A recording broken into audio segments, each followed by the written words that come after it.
So welcome to today's class. So today we are going to start with a new topic, that is equivalent algebraic expressions.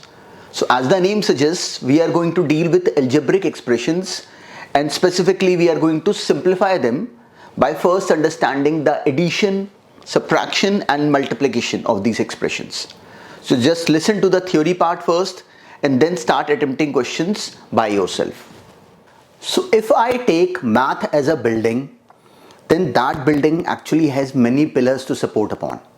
So one of those pillars is actually algebra. One is algebra, and let's say one is calculus, one is then trigonometry, then coordinate geometry is there, and there are so many more.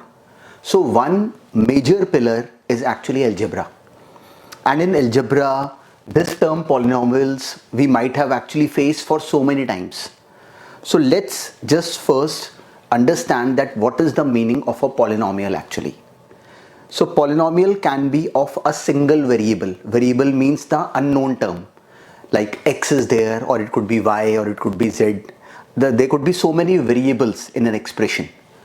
So if I define a single variable, by a single variable I mean that there is only one unknown, and let us name it as x.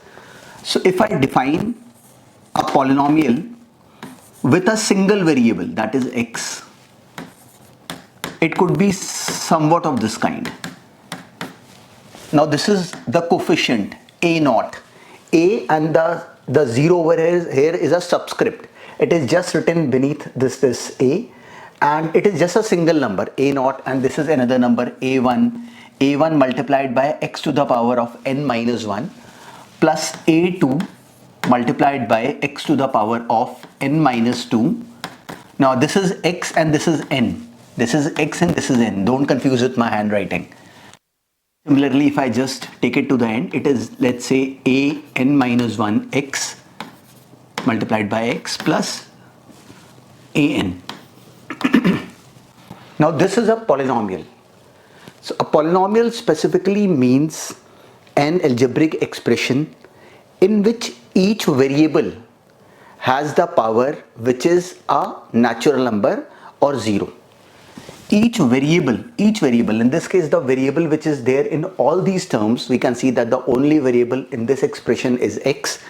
So the power of each variable has to be a natural number, and by natural number I mean number like 1, 2, 3, 4 and so on.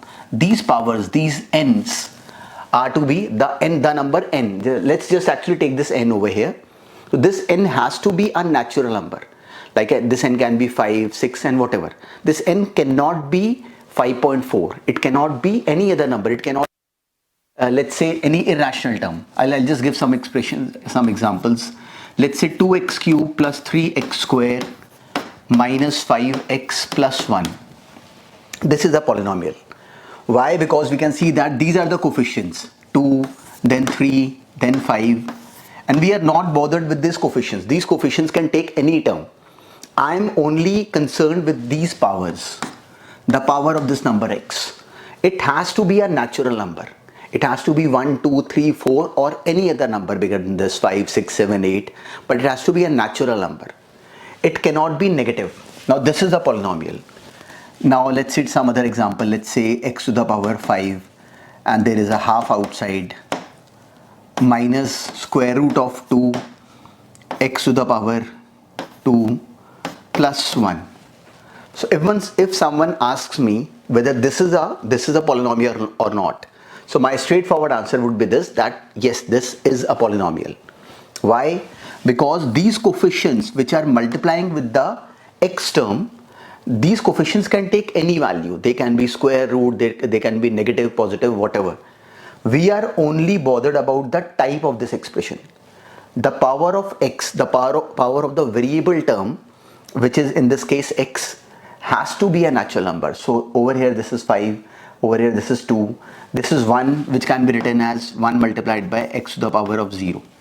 So 0 is not a natural number, 0 is part of the whole number series, which is again like this is a possibility. The constant term can be there in a polynomial. So this is a polynomial. Now let's take some other example. Let's say x cube plus 1 upon x. So is this a polynomial? So my answer would be no. Why?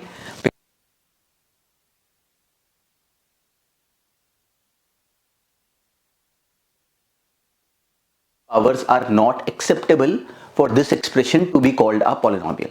So this is not a polynomial. This term is not a polynomial. Similarly, let's say plus 1. This is again not a polynomial. Why? Any fractional power or any decimal term is not acceptable for this expression to be called a polynomial. This is a very simple definition. So in this case, we have seen a polynomial in a single variable x, but it could be of more variables. It could be, let's say, x square plus y multiplied by x plus, let's say, y cube. If I just look at this expression, this is again a polynomial in two variables now. There is x square, but notice that each variable term has a power which is a natural number. These two are multiplying, but we are not bothered about that. But the power of this y is 1, the power of this x is 1. The power of this y term is 3. So after just actually going through certain expressions, you will be able to just gaze through it. You will be able to identify it just by looking for a fraction of a second. It is such a simple thing. But we have to understand them at least at some point of time. So now this is the complete story of a polynomial. So now the task is the addition and subtraction of polynomials. So, which is again a very straightforward task. The task is now to add and subtract polynomials.